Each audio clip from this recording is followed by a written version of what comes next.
So on 4th of July, Elon Musk has announced that he will be forming a new party, uh, which is America Party. While there are more discussion about how billionaire or millionaire have announced and created political parties and the faith after it.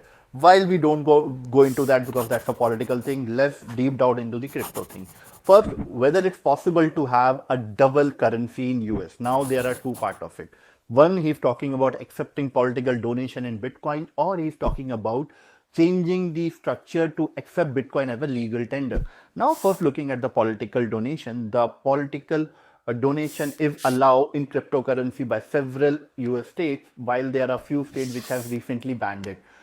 Now, talking about the other part, when we talk about the federal level or state level, while US have few example of community alternate currency or local currency, it is limited to a certain state. Like Itacha was an experimental one in New York, not in circulation. Then Bristol pound, and then there is Berkshire, which is in Massachusetts.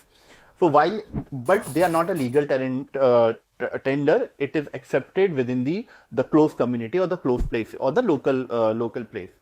When we talk about having a currency on a state or a federal level or a legal tender, there are need to be changed some legislative or constitutional changes that need to be required. First is Article 1 clause Section 8 clause 5, which defines the Congress power to have mint or announce any legal tender or any changes into the legal tender. Second is US Code 31, which defines currency. It currently has legal tender, and while there are two possibilities that if you want to accept US dollar plus the cryptocurrency, you might need to change it to dual legal tender.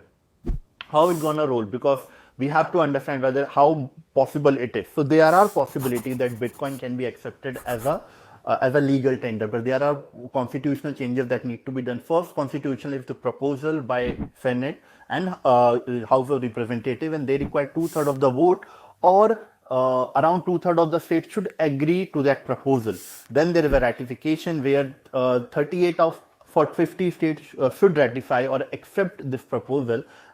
The second is dual currency. While it is possible to have one more currency, but again that require a constitutional or legislative changes. Let me know if what you feel about it, and we'll meet in next video.